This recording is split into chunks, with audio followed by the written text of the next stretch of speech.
Hey everyone, I'm trying to get my video here, which it's like my thing just froze. There's an update too. I literally had to do an update before we started this. It could be that. I know I just let it. You know what? I think I do have to do that at some point because this is the second time it's frozen with even my. Oh, God, here we go. It's always something, I'm telling you. There we go. Hi. Good to see you all. Hi. Oh, so good evening. And I was actually just in your neck of the woods, actually, because I was meeting with it started raining, some folks from, oh my goodness, Columbus Ave, 405, 465, that sort of affordable housing development, right? Where my best friend's mom still lives. And so then it started raining and David Halbert was up. So I was like, goodbye, I gotta get on the Zoom. Yeah, you all. So thank you for coming and thank Absolutely. you. First of all, we definitely got to give you a huge shout out and send you much love because out of many of the candidates and counselors in this space, you have been the most engaging and most communicative person with our group. You respond to our emails and you've been consistent with us. So we're happy to have you back. And you know why we're here. So, tell us how your campaign is going and talk to us. Yeah, hi Marla, hi Stephanie, I can see you guys. And I think I see Isabel Demaria on. Hi, good to see you as well, Dominguez too. We're forging ahead, obviously. I know Stephanie, you were just door knocked this weekend, I think by one of my team members. So we're getting out there doing the work, lifting up all the issues. So I just actually left Columbus Ave and we're talking about, of course, what we're seeing at Mass Ave and Melnia. And how it's pouring out into other parts of the city. Housing affordability continues to come up. That's a critical issue. Boston Public Schools as well, particularly programming for young people over the summer, the fall, public safety. So just getting out there and connecting with voters. We have roughly 40 days to go, so can't slow down. But I've been stressing, and I want to continue to stress this, I will continue to do what I can from the council side, right, in my current position, to get movement from the acting mayor, the administration, on what is the other public health crisis in the city of Boston, which may actually get worse as we are seeing upticks, right, in infection rates, this Delta variant, real fear in communities around that, particularly for children. Major concern, particularly those who are unvaccinated and are not eligible for vaccination. So we'll continue to do my part, but I will tell you, it is the issue that keeps me up at night, that keeps me frustrated. And at moments, of course, I feel powerless, which is never a good place to be in. And so I'm going to keep working hard. And I know I can't do it in partnership. I can't do it without being in partnership with each and every one of you. So I can't stress my gratitude to all of you on continuing to show up, even in the face of what has to be, forget frustration, moments of just anger, needles in parks, right? Continue to do community cleanup when it really is the responsibility of the city to take that on and for it to be coordinated. So continue to work hard. So we have a really interesting question, right? Because as you've seen that we all got an email today for those that have participated in the Victory program, that they were considering renting the space at the Roundhouse. And we got the email today that stated that they're no longer going to pursue the space because they've heard the community loud and clear that we're looking for decentralizing. And out of all candidates minus one, you guys have all have, plans. Mm-hmm.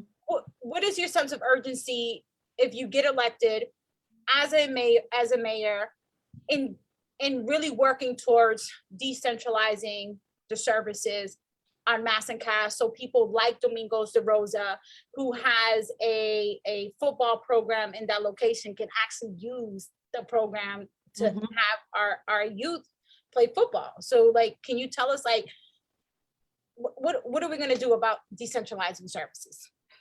Decentralization is key. That's why I opposed the Victory program coming to Roundhouse. I spoke to their executive director and said, not opposed to more services for the population of folks to have access to supportive housing, of course, and other types of services that they would need. But we've been talking about, and I know you guys even long before, decentralizing services in that community. So to put more services there goes very much against that.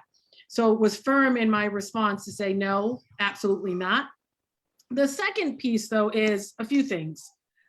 It's not even just Dominguez, of course, folks who are working with young people, teams.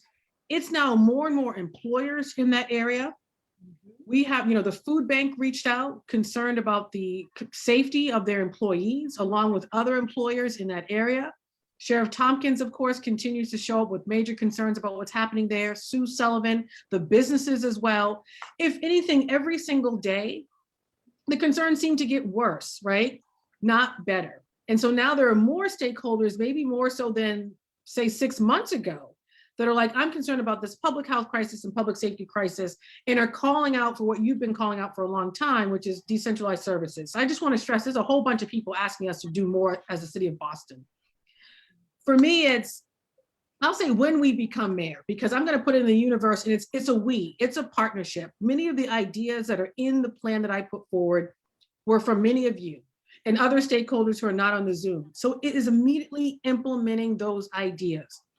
Amassing cash chief or some chief to own our response, a responder unit, critically important, and specifically on decentralization, why this chief and this responder unit is critical is this team, right, is supposed to drive that decentralization plan to engage all the hospitals, all of the community-based health centers, all of the stakeholders across the entire city of Boston to say, how are we all going to show up to address the opioid crisis that we're seeing and the homelessness crisis that we're seeing, along with domestic violence or other layers, of course, to it, and the public safety concerns. How are we going to move services out of that immediate area that you're in and place them in other community-based health centers, other hospital settings, and set up the infrastructure, right, that folks would need to be safe, along with Long Island, activating Long Island as well.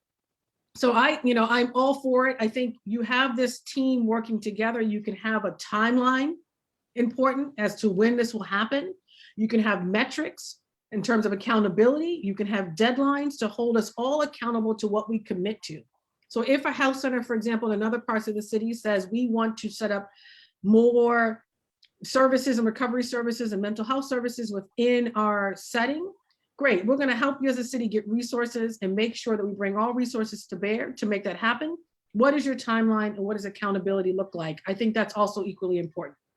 Okay.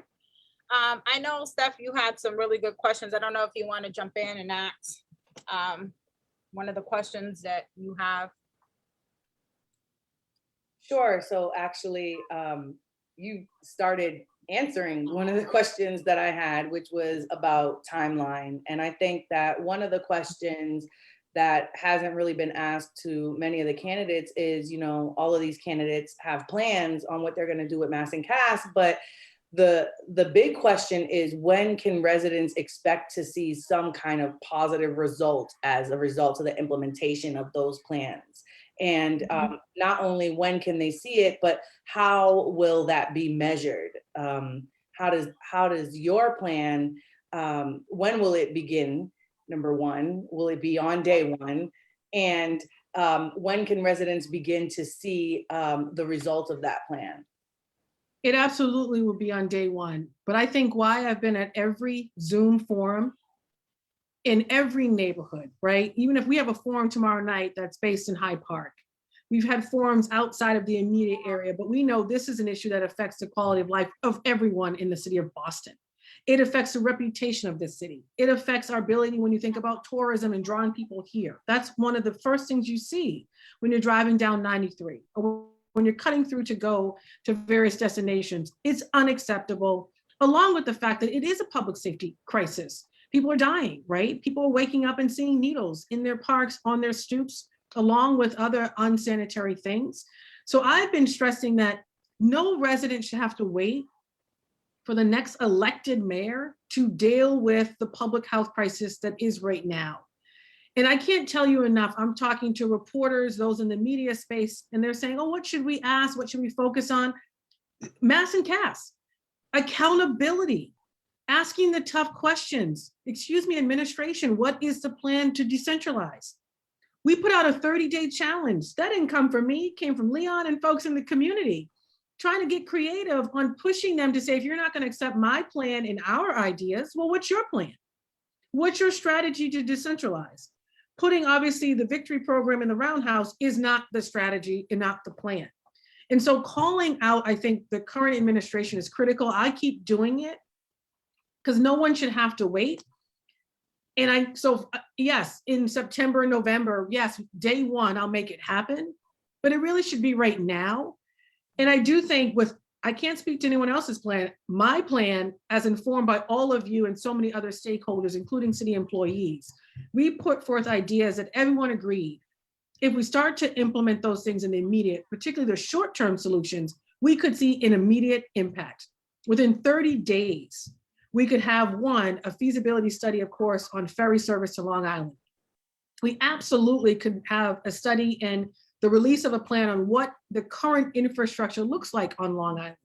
We absolutely can have convened every hospital, every community-based health center, every stakeholder across the entire city of Boston, including folks from the state, to say which piece of this plan are you going to take? What services are you going to set up in your neighborhood? What services are you going to set up in your municipality?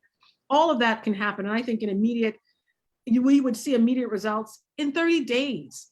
And so I'm going to keep pushing, but Stephanie, I can't stress it enough. No one should accept that this community has to wait until this election is over to get what they are entitled to from their city.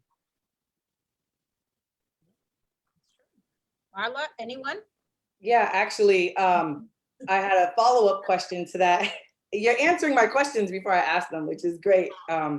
So the follow-up question is, when we talk about decentralization, sometimes we get stuck on Boston, right? But the opioid crisis is much bigger than that. It's not only is it a state issue, but it's a national issue. I mean, I think it's an international issue, in fact. Right.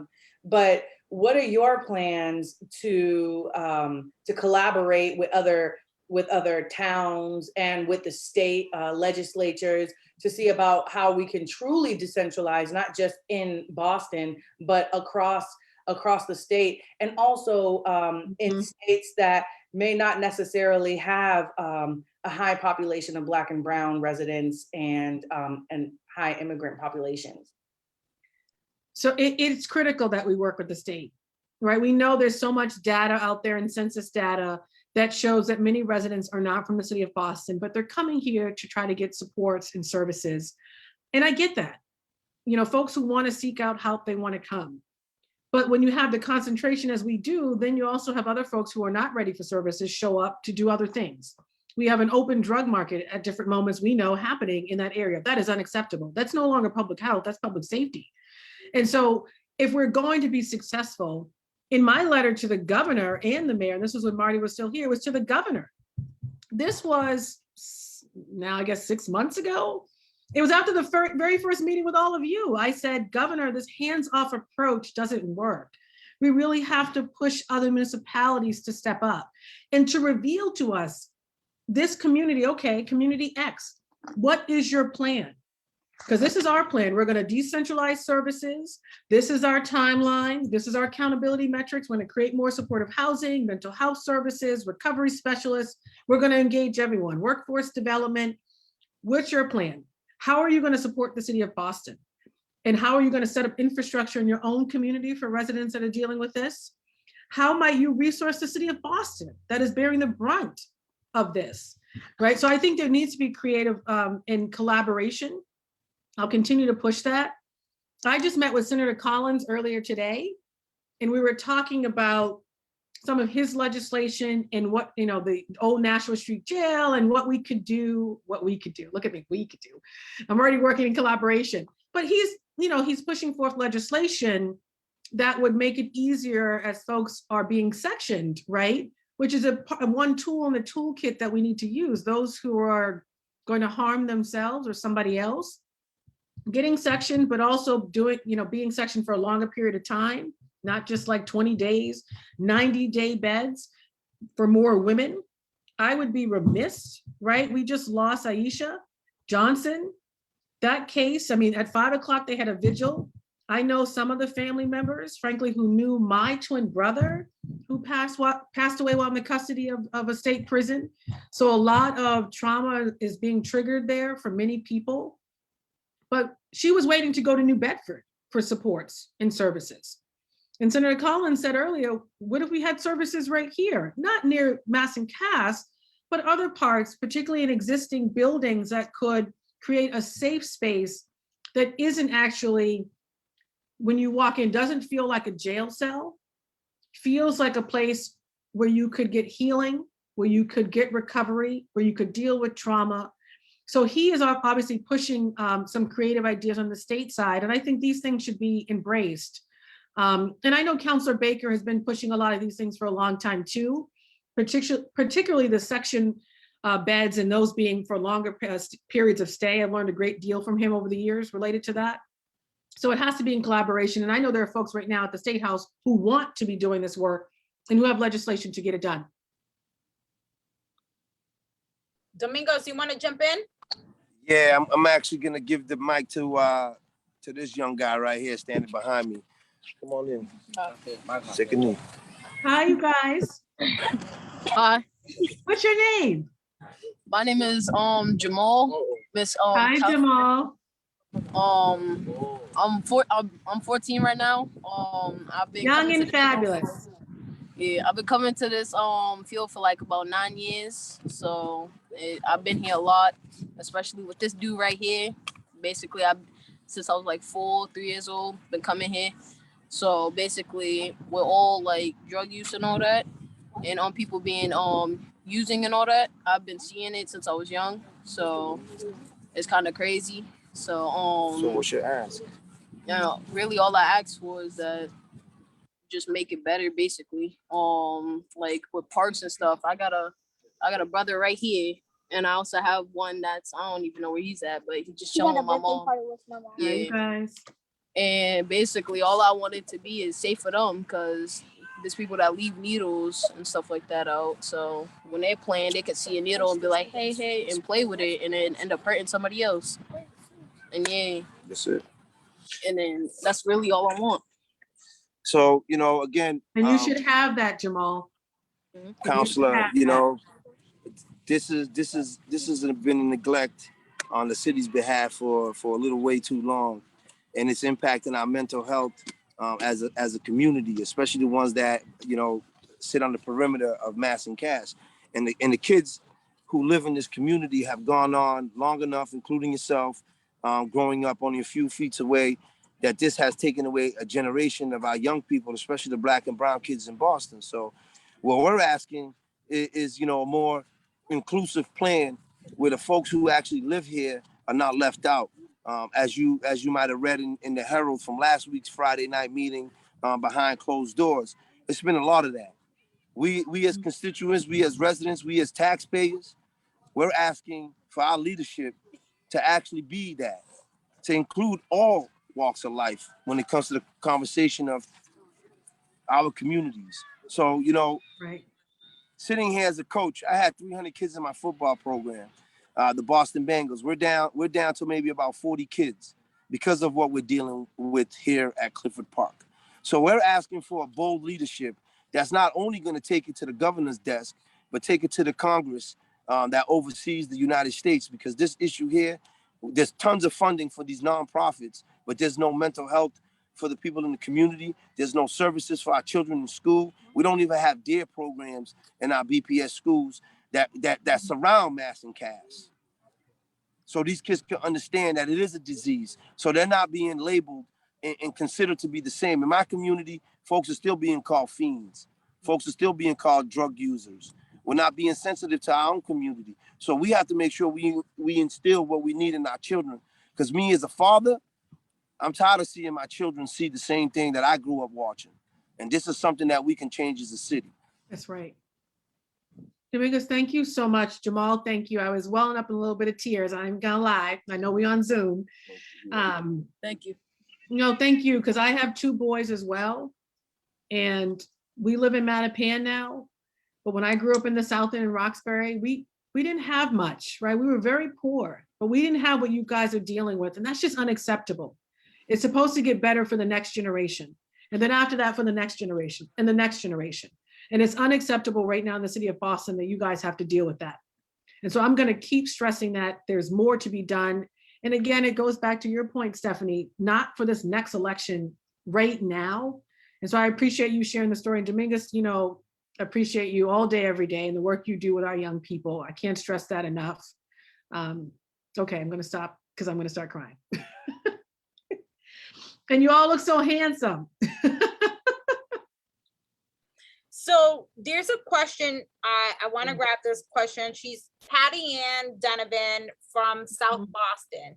She posted in the comment section, she says that just recently she had to go through the court system to do the whole section part, and it was difficult. And it sounds like she wants to know, how will you be working with the court systems to kind of make sure that drug court, you know, is accessible, and finding a little bit more low barriers and services for individuals, so that families like Patty Ann don't have to go through a lot of red tape to making sure that they fight for their loved one to survive and get off of mass incarceration. Thank you for that question, because it's critical. And right now, some of the legislation at the State House is saying you shouldn't even have to always go to court, right? To be able to get your loved one the support and help they need. And so there is a way in which to change some legislation to make it easier. I think it also is setting up that infrastructure for that when people are sectioned and they're seeking out help, it does not feel like a prison or jail cell. I have an uncle who sits on the bench. We often talk about drug court. He often makes referrals to drug court, but there are major disparities in that too. Who has access to drug court tends to be more white residents than people of color. So we have to address those disparities in the drug court access system, critically important. There should be space for everybody. And that then also requires more investment into our drug courts, into these alternatives, of course, as a way to get folks the supports they need versus, of course, criminalizing them. The DA's office, we know, plays a critical role in that. The judiciary plays a critical role in that. So engaging not just the trial court, the DA's office, and the bench, and our judges as well. But when you think about the city of Boston truly having a team led by a cabinet level person, right? They can be responsible for coordinating some of these things too, to create maybe one-stop places for people to go to get the help they need. Versus now you have to go to so many different systems. We can change that, and the city of Boston can frankly be an example of what that looks like. Right. Marla, anyone? I thought I saw, I don't know. There's some in the chat. Let's see. Because we speak to you often, so we know that you always. Well, let me tell you, Jamal, just, you know, I just was running back and in the rain, so my hair's all frizzy, and I'm like, whatever, I'm getting on doing the work, right? But I will tell you, how can you not get goosebumps and emotional when you have your young people talking about what they're experiencing in the city of Boston, in their parks? It's just unacceptable. One of the Zooms I was on just a week ago, there was a woman who was there who at the very end squeezed in her question. She lives right in the area. She's on Alaska Street, who talked about what is going on in my community. Who is addressing mass incarceration? So I immediately called her, and all she talked about, she welled up in tears on the phone, was her daughter, who was experiencing needles in her park, sometimes near their stoop. Her mother only lives a couple of doors down. It's unacceptable, and it's painful to me because I want to always have an impact. I don't want people to have to wait. And so it's been frustrating. So I'm doing what I can from the council side. And I saw one of the questions in the chat. No, I've never gotten a response to any of the letters I've sent to the administration. That 30-day challenge I thought was a creative idea. I'm like, that's a great point. Give 30 days. I'm like, Leon, that's a great idea. Give 30 days. We have our ideas. Implement those, and if that doesn't work, well, what's your ideas, right? Always opening up the space. What's your plan? And to not get any response whatsoever is beyond disheartening. It's frustrating at moments. It's angering, right? Like It's ridiculous. And I think more folks need to hear the voices of the residents who are living the experience, but especially our children who are going through this every single day. Because I don't know anyone who can stay on sort of in their role and not have a meaningful response. So I'm going to keep pushing. I have another question. This is Yeah. from Cindy Chapin. She says, why are the needs of the addicts being prioritized over the needs of the people that live and work in the Mass and Cass area? Wait, say that again? She says, Mhm. why are the needs of the addicts being prioritized over the needs of the people that live and work in the Mass and Cass area? Because as you know, there's been like a balance, right? We've been called NIMBYs, we've been attacked, and people are saying we don't, and I think that there has to be a balance of that. And I think that there are some people asking, how can we kind of make sure that we're not separated in this harm reduction conversation, and how can we be included in the harm reduction conversation? Well, I will say that the first walkthrough I went on, and I just listened, I took a lot of notes. It was abundantly clear to me that residents cared. They not only cared, they wanted to play a role in making sure that folks who were dealing with homelessness, substance use disorder was getting the help they needed. And that was clear. Everyone who is living, particularly in this area we're talking about, they want to be a part of the solution. They've mobilized, people are volunteering, handing out food, right? Making sure people had access to services, saving lives, right? Finding people ODing and getting out there to save lives. So that's one thing I have continued to lift up, is that you're doing the work. Now it's incumbent upon the city to do their part, because the city is the only stakeholder that can convene everyone to make sure that the folks in the area are getting the supports they need, and that no one community is bearing the brunt and the responsibility of the whole opioid crisis in the city of Boston, which is currently happening. And so it really is prioritizing the quality of life of the residents who live in the area, the employers who are now having more concerns, of course, around the safety of their employees. And there's a way to change that. I know I'm running for mayor because I want to implement my plan, which I can only implement from the mayor's office, but I also don't want to politicize this, right? Because the work needs to happen right now. And so we're going to keep doing what I can. And when, on the mayor's side of things, when we get there, let me tell you this, we will have to have meeting after meeting after meeting, call after call, to get immediate implementation of the ideas that have come from community in order to change what is happening in that area, and to make sure that everyone is protected and made to feel safe, right? And there's another question from Susie McGlone. Susie says, will schools near Mass and Cass receive extra funding services for picking up needles and dealing with mental health effects on the students? This is very real. Where the extra custodian funds that were supposed to go to Orchard Gardens starting summer 2019, were they ever implemented? I recall Councilor Wu speaking on this in a June 2019 City Council meeting. Also, is the city making sure that the admin at those schools are aware about what's going on? They absolutely should get more resources. The teachers, the educators are not only responsible, of course, for educating our children, they're now having to deal with this public safety and public health crisis because the city is not doing what they're supposed to do. City employees as a whole, public works, police, they're overwhelmed. I've heard that. I've been in budget hearings where folks from Office of Recovery, they're overwhelmed. There needs to be coordination. There needs to be a chief who's a public health professional who is coordinating our effort, who is making sure that the same players, not new people every day, the same players show up as a part of this responder unit and are working in partnership. And so our teachers can teach and not have to deal with this. Absolutely new resources need to come to bear. We're getting now, what, $400 million from the federal government.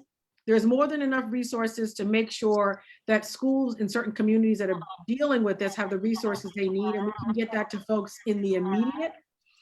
The other thing I will say is on the trauma piece, just what Jamal was talking about as well, the mental health supports, that sort of healing also needs to happen too. because I'm in the system and I feel overwhelmed. I can't even imagine the advocacy. We tell folks to show up, to advocate, and then the acting mayor and the administration ignore, right? Or take this defensive posture. And I've been saying, they're pointing out ways in which you can do better. We should welcome that and do better, that defensive posture. So I know some folks have thrown their hands up out of total frustration or have moved and left the city, but we know not everyone has the luxury of being able to do that. The resources, it's COVID, and then we shouldn't expect that. So we have a lot more to do with just a healing piece too, in terms of the advocacy that you all are doing. So thank you, Susie, right? Yep, Susie McGlone. That's right. Since we're on this kind of topic of wraparound and kind of, I know that we have someone in who's a member and they're in the, in the space of housing. We always wonder, because we know that there are certain units throughout the city of Boston that are dedicated to individuals who have, who are, navigating addiction, and they're, so we hear a lot from landlords and, neighbors and those that are in the, housing space, that some of these units, a lot of individuals that are navigating addiction or are in recovery do not have the wraparound services. How do we help support certain housing units or that are owned by the city or by properties? How do we help these property owners ensure that they have the services or funding sources to make sure that they can kind of have wraparound services within their community, right? Because I think that we've heard plenty of times that you having people who manage properties showing up and unlocking doors, and they themselves are witness someone who's overdosed, and they now have to deal with that trauma. So how are we helping landlords, property managers kind of deal with issues? Because even if we we go through supportive housing and give individuals housing, there is that other element of how it's supposed to helping people that are trying to help aid the situation. That is a critical question, and I learned a great deal as well when developing our plan, right? There are folks who are working in supportive housing who said, one, the city of Boston definitely has to take the lead to make it easier for folks to actually find this housing and be placed in it. You have to navigate the state, all these different stakeholders. And it's like, no, the city of Boston really needs to take the lead to help folks and to provide that technical assistance. So that was number one. The second was just that, once they're placed, well, what services are available? And we know that there are some programs, I know the Victory program talks about what they do. And I said to their executive director, no one's knocking what you do. We're just talking about the reality of a particular neighborhood or neighborhoods that are dealing with certain things and have been for a long time. And that fuller context, right, is critically important as we look to place more types of supportive housing and services in the community. And so there are programs that already have this wraparound services built in. They need more resources. They want to expand and be able to serve more people. We absolutely, as a city and state, can be investing more there, given this crisis. But where the smaller landlords are concerned, you're exactly right. I heard that too. We can provide housing, but we have no idea when it comes to recovery and what you need, mental health supports.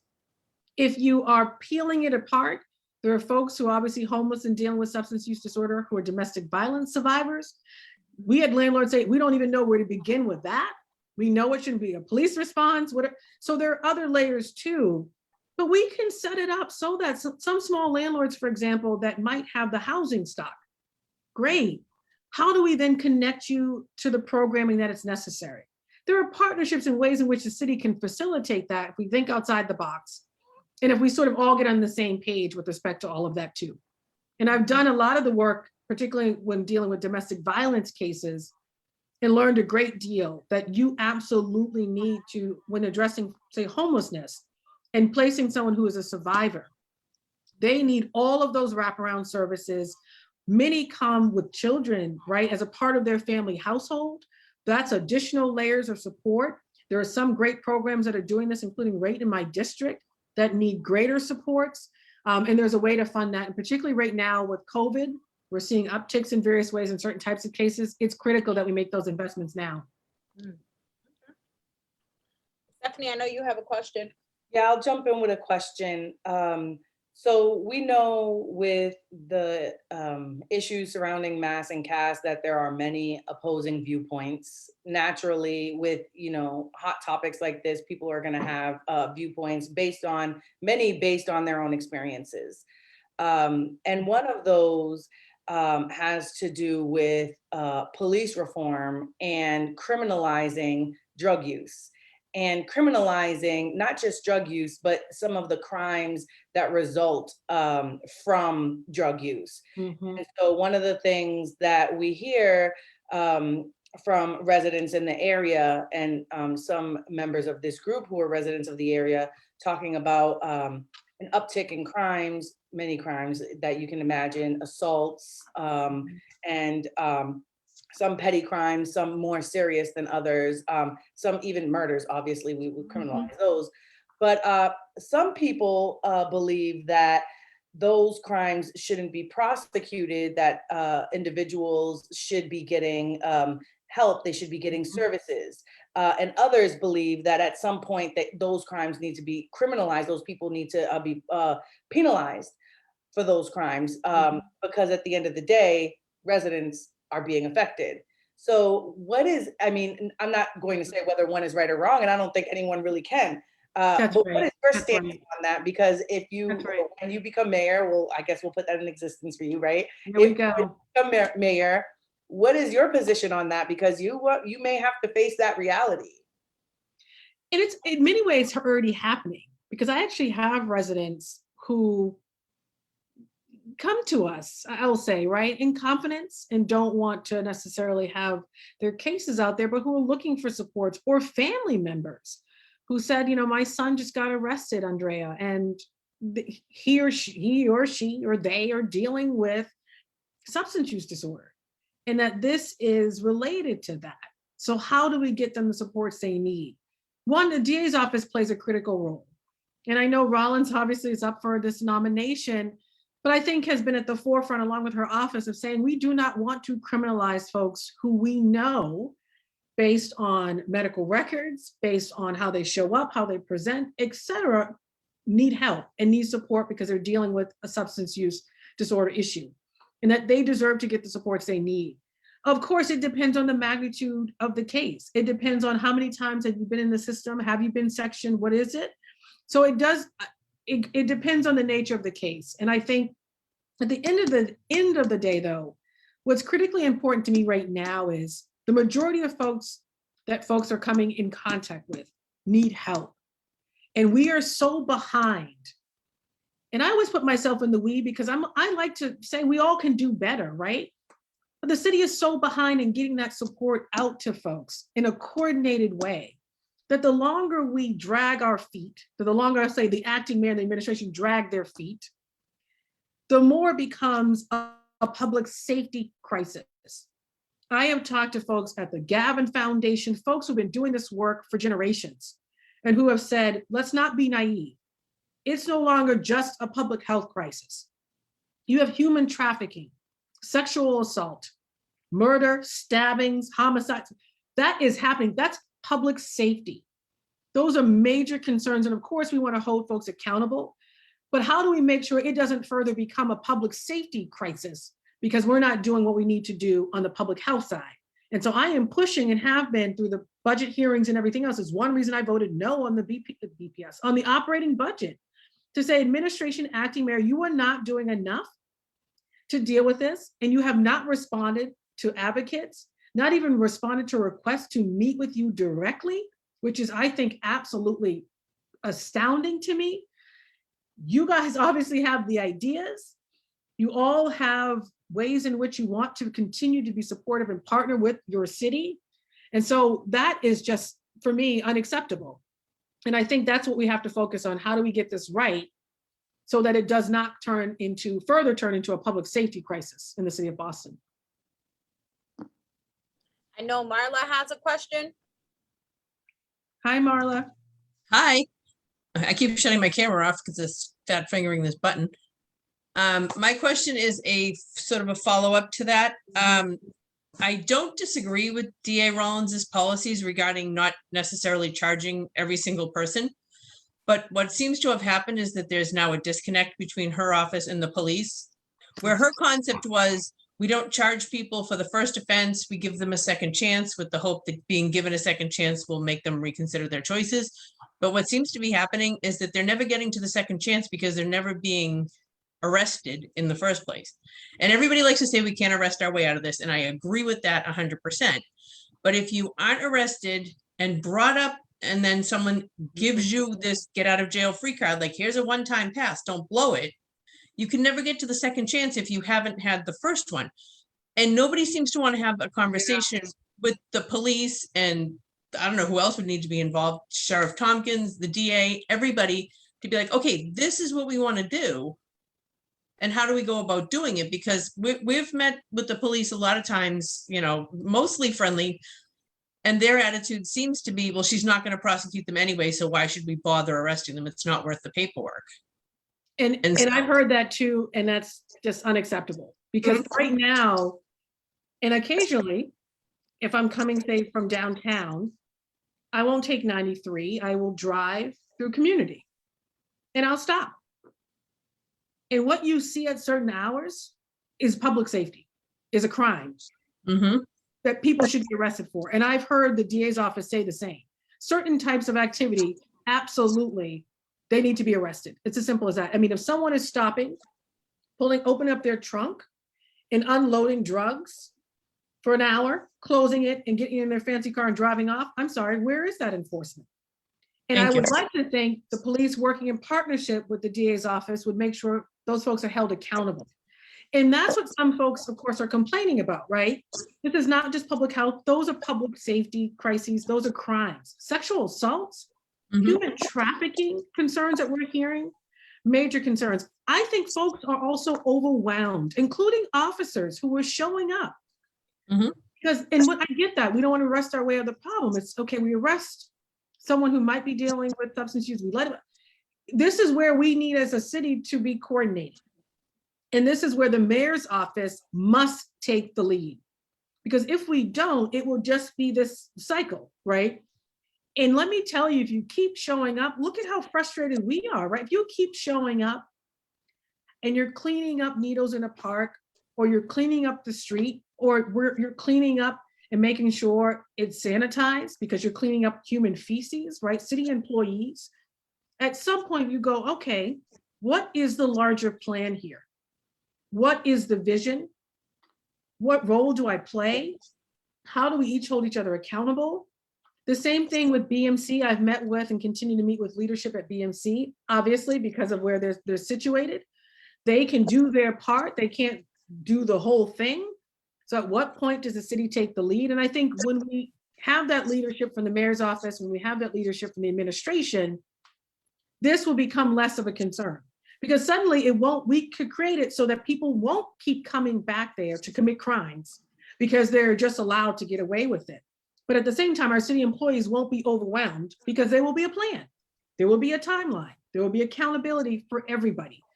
And I'm not just pushing my plan, I'm pushing other ideas as well from community. We say it's a living document, so people continue to bring us great ideas. When it came to the sexual assaults we were seeing, I immediately called some folks I knew who are providers in that world, connected them to the Office of Recovery to say, how do we get services down there?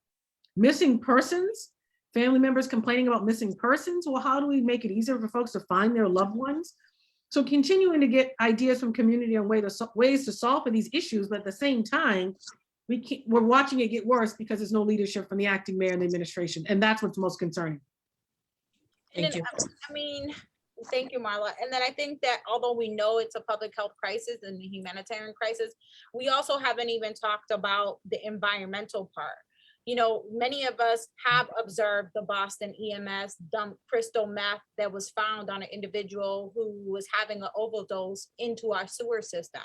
And I know that there's another team member who's in the comment section that even a few weeks ago when we were out there holding our signs, we're witnessing individuals who are navigating addiction on Mass and Cass, looking in sewers, because it looks like there's a pattern of dumping illegal substances into our sewer system. And I know that about a month and a half ago, we seen an uptick of skin infections. And we're like, could it be that individuals are going into the sewer system, picking up drugs that were dumped? Like there's like a multi-layered here issue, needles that are washing into our water sewage system. How does that impact our water? Is it, it's a huge conversation, Andrea. And I think that, we have to have it in a way that people have to understand that this is not about one life over another. Like, we're all impacted. And yes, we need to prioritize the people who deserve the help, but we also can't leave the community behind while we're figuring this out. And I think that that's right. And we're all in this together. Yeah. Like you said, we all are in this together, and there is a role for each and every one of us to play. Whether it's talking about incidents of violence in the city of Boston, right? There's a role police play, EMS, fire, mental health folks, supportive housing, community, just a lay resident who wants to, all of us have a role to play, but we need to be working from the same plan. We need to be working in partnership and collaboration. And I remember that was one of the first questions I asked the residents was, who should be driving this? I already had my answer. It said the city of Boston must.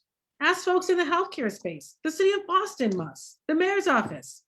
Everyone I talked to, the mayor's office, right? And it's critical because we are best positioned to do that, to coordinate all of these folks who want to show up and to address the environmental concerns. And I've been hearing more of that, and to know how we respond. And until that happens, we're going to keep spinning our wheels, and people are going to get overwhelmed, burnt out, and we're not going to see the impacts that we need, and the crisis will continue to get worse. So you're exactly right. Yep. There is one question. I'm assuming, Heather, I can't pronounce your last name, but I'm assuming it came around the time where we were talking about the Victory program. And I kind of want to make sure that we're on a record and people understand that we did not oppose the service. We're opposing the continuing of centralizing of services. Right, the location, that's right. Location, we're not opposing the service. We need all hands on deck. So Heather is asking, given this was a closed door deal and everyone knows it, can this be revisited more formally and appeal to this matter, some legal action? Do you think that we can revisit this conversation about the Victory program, maybe taking this awesome idea, which I think a lot of us think is an awesome idea, and maybe putting it in a different location in the city of Boston so that they can continue to expand and we can, work on metrics on what's important. The Victory program. Absolutely. And obviously they have programming in other parts of the city as well, including some work in my district, or residents who participate in programming. Absolutely, and it's needed. One thing we've also heard that too, there needs to be more infrastructure, more programming, given the magnitude of what we're dealing with. And frankly, we might see more folks needing supports and services because of COVID and the devastation it has caused, particularly when you think about economic devastation. And usually when you go through that, you turn to substances, right? I just was talking to a resident about Aisha, frankly. I'm gonna get all emotional. Her cousin, who said that she was dealing with some issues because of a job loss. And she was there to get support and there to get help. Of course, there's an investigation going on right now, and with respect to the family, letting her brother and family know what happened there. But what caused the need for her family to talk about sectioning her was because of economic devastation related to COVID. And so we know that this is going to get worse for many residents in the city. So we want to be prepared to respond to these things quickly. And we're going to need to expand programs that have a proven track record of helping residents. But we're also going to make sure, or need to make sure, that no one neighborhood is bearing the brunt of what needs to be a responsibility shared by the entire city of Boston. We can't just celebrate what makes us wonderful and share all that, but not share in solving the inequities that also affect all of us. All of us have a role to play, and that's where leadership matters. And I've been stressing that. That's where leadership matters, and we're just not getting that right now. from the mayor and the administration. And that's what's devastating in this moment in time. And on the roundhouse proposal, I got a lot of emails and calls. I actually learned about it, not from the acting mayor and administration, from a resident and community and from the media. There was absolutely no communication with me, my chief of staff, Ellie, my team, who's obviously in conversation, participating in meetings all the time. Zero communication, which is shocking when you think about all of the communication we've sent, particularly on this issue. And so it can't happen in a vacuum. We all have to, frankly, be over communicating in these times. I know that, you know, we're speaking to Aisha Johnson, and much love to this family. And I think that Yes. there's another part that we should probably be discussing. So, you know, a huge shout out to Giovanni Dendra's family, who we all know Giovanni while we were down there passing out food and stuff like that. He was kind of one of our protectors. We built a relationship with him, and I know the family personally. So around June 8th, we received communication with the family to say that they received a phone call that Giovanni had passed away. The family was receiving conflicting information that Giovanni either died on the 4th of June, the 5th of June. They spoke to several different people, you know, but I think that out of the communication issue, Giovanni Dendra had a Southampton Street shelter issued ID. So individuals who stay in the shelter do in fact have an identification. It's from the Boston Clarity based on what what was sent to us and a text message from his ID. Giovanni sat in the Boston Medical Center morgue for 3 to 4 days before someone in his family was contacted. That's an absolute disgrace. It's disturbing. We met with the media last week. They haven't put it out there. We met with 5, 7, I'm not sure who else. The family spoke, and they don't have the reports. They don't anything. So for us, we can't control the other issue, but we have seen an uptick of a lot of families commenting in our social media posts about their loved ones being on mass and cast and passing away, and finding out that their loved one passed away weeks, months later, and sitting in the Boston Medical Center morgue under unknown for a long time. So I hope that, we would love to learn more from you as you continue to hear, how are we developing a sense of depth metrics and collecting enough information so families like Giovanni and Aisha, there is a level of communication, how you communicate a crisis to a family, and families immediately know. Giovanni was in that location for some time. They were able to communicate with his family, which means that they obviously had documentation of emergency contacts. So it's disheartening to hear about from a family that and someone you actually spend time while you were down there doing the work, that they sat in a morgue under unknown for 3 to 4 days before their loved one found out that their loved one made it to a different universe. Like, that's disrespectful, disturbing, and honestly, Andrew, it has to be addressed. Like, I absolutely agree with you. That's horrifying. And when I heard the accounts of some of these cases, including still hearing about folks who go missing, and I will tell you, it's triggering for me, because I talk about my twin brother Andre all the time, because he's not just a narrative in a campaign. He was my twin brother, right? We were very close. And my family still does not know what happened to him. This is 9 years later. We still do not have an accounting of how he died while in that system. No clue, right? And so I feel the pain and trauma of these families. It does not just go away. And on top of that, right, not having answers in the immediate. So working now to figure out, how do we identify folks who go missing? How do we create some types of systems in place, including down at the comfort station, other places, to make it easier for folks? How do we communicate the morgue, all these other institutions, right, that are right around us with each other. We talk about tracking data. The reason why I would put together the Mass and Cas plan, a big piece of it was everyone's working in silos so much, they're not sharing data, they're not sharing information. The area alone sits in, over 3 different jurisdictions. And it was critical that the city of Boston not only take the lead, but that this responder unit have the same individuals across a wide spectrum of stakeholders so they could do just that, share data and information so no one would ever get lost or fall through the cracks. And we know it's somewhat of a manageable problem in many ways if we are coordinated and working together and sharing all of that information. If, for example, a morgue is receiving a body, hospitals communicating, we just, you don't have to necessarily give out a ton of specifics, but certain stakeholders could have access to certain information given their role and responsibility. We could convene that. That was the biggest thing we heard. So for me, the frustration is this plan has yet to be implemented at all. And it was put out when Marty was still mayor.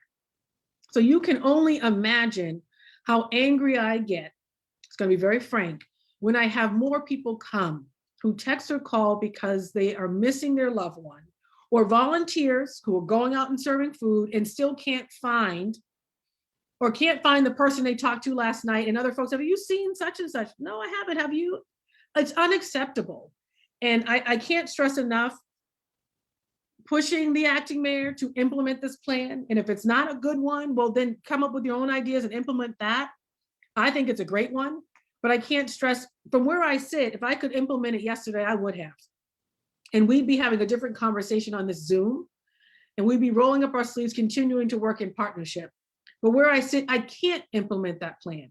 And so I'm going to keep pushing, because let me tell you, in addition to, of course, Jamal and the young folks talking about what's happening, this missing persons piece, critically important, people dying, like you said, is also devastating. And interacting with the family who's going through that, like I did today with a cousin, very painful, to say the least. Mingos, you want to close us out? You want to ask the last question? And just a huge shout out to Tatiana Lugo. I know everyone is adding the other names, Rashawn. It was 2 people at the South, at the South. That's right. So huge shout out, to the people down there and for the work and making sure we send those families love and healing.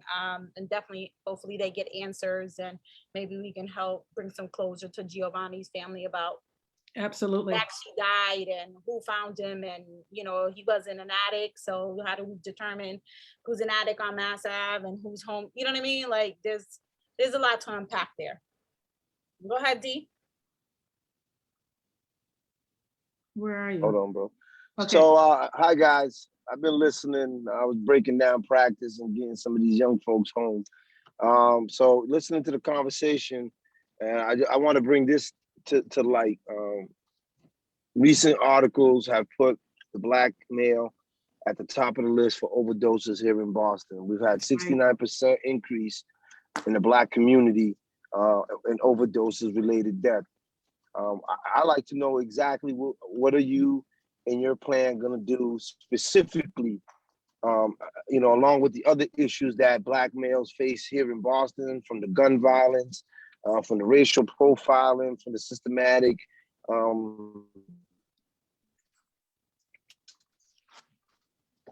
issues that come to play. But on this issue, this brothers, uncles, cause of death in the state of Massachusetts and along here in Boston, what in your plan is going to be done specifically to ensure that more Black children are not added to that list and more Black men are taken off that list? Mm-hmm.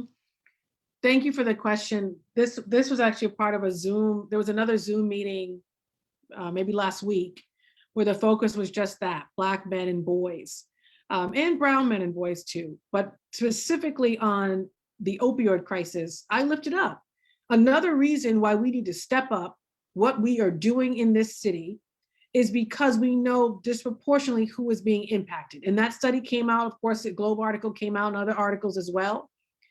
So one is obviously pushing in a greater response on the very issues we're talking about here with respect to who's most affected when we talk about mass and caste and this opioid crisis. The second is we can't disconnect it from all the other systems that continue to fail Black men and boys. I'm not naive to the fact that many of the opportunities that were afforded me that allowed me to have a different life outcome than my twin brother, Andre, were gender-based. And it goes back to our schools. And I was not over-disciplined. When I got in trouble, I always stressed this. I was like, oh, young ladies, go see your guidance counselor, go sit in the back of the classroom. He was often expelled, suspended. He was physically removed from school. That rarely happened to me. I don't think it ever happened to me. What that does to a young person who's dealing with trauma, and that's what he was dealing with, he needed mental health supports, just like I got mental health supports in the schools I attended. So our Boston Public Schools, the over-disciplining of students needs to stop.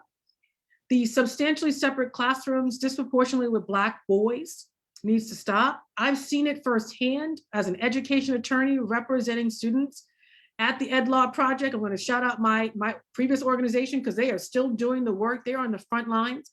And those services were free. All of those legal services we provided to our community for free. And we didn't have enough staff to take on all the cases that families were asking us to take on. And most of those cases were against Boston Public Schools. So when BPS is stressing that they're doing a great job, I'm saying, yes, but you need to do better. Because we know we don't have time to waste, because if we don't get it right at the front end, we already know where our folks are going to end up. We don't need more data on the cradle to prison pipeline. We don't need more data on, we don't get the young people right. And not just in terms of academics. Obviously, Domingos, you're out there with with being a coach, sports is important, mentorship. I was just with the Mattapan Patriots this weekend talking to the coaches who are serving young people. And I had a single mom who said she brought her son as a single mom to be coached, how it helped him transform how he showed up academically in school because he had this loving adult in his life.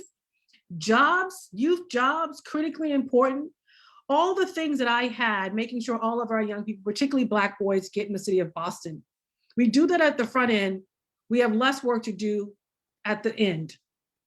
And I'll just say, obviously, with folks who are coming back out, coming from behind the wall, we know that many are going to struggle, of course, to find housing, jobs, be able to just get their basic paperwork, the birth certificate, all of that. We know they're going to struggle with mental health. You're in 23-hour lockdown. Then we ask you to come back into society without giving you mental health supports. There is a way to work not only with our houses of correction, but also the Department of Correction to make sure that we're starting some of this while in our prisons, and that it's really rehabilitative and less punitive. And there's a way to do that while holding folks accountable for choices they make, and doing that before they come out and making that transition easier so they don't end up homeless. They don't end up perpetuating cycles of violence.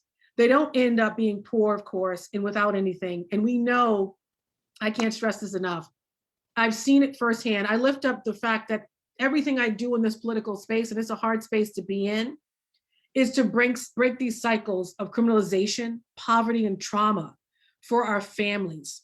And if it can happen in my life, I know it could have happened with my brother if he had the same supports and opportunities I had. I know I got to jump to another Zoom. I'm surprised my team member isn't like, hey, you got to go. But I can't stress this enough. I know I probably look and present really tired.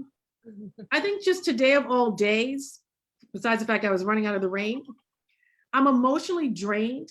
Yeah. Because I knew I was going to be getting on this Zoom, and I wanted to be able to bring more information.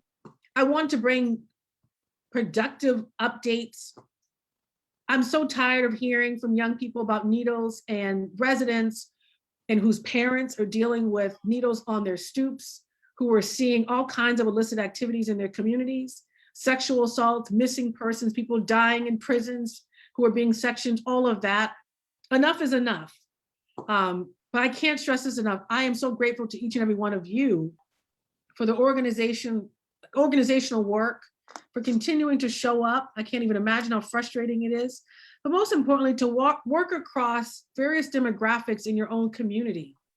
You know, we're a very segregated city, but looking at this Zoom, but also the work you're doing with other coalition members in the South End in Roxbury, you would never know we were a segregated city because you've come together to work in partnership. Now the city and the acting mayor and the administration need to do the same. So I just thank you. That's all I have to say. Thank you. And you're probably emotionally drained because you were in that location. And when you drive through that location, it is by far the most inhumane and most emotionally disturbing thing to ever see. Human beings sleeping and, That's right. and living in that location with human feces, rodent urine, and people who probably are banned from that location that are still in that location. Or folks laying on the ground, as I say in every forum, and you don't know if they're dead or alive. Yep. And people walking over and and continuing to go. And I get why that may be overwhelming for an ordinary resident, but there's so much that we can do if we step up. And I'm going to keep stepping up to support each and every one of you. And I'll stay in communication with all of you, of course, and just so grateful. Enjoy the evening. Keep taking care of yourself. Dominguez, drive safe. I think you're literally driving. And I will see all of you really soon. And Tahira, thank you so much for just coordinating and creating the space for us. All right. Thank you. Good night. Good night, everyone. Bye. Bye.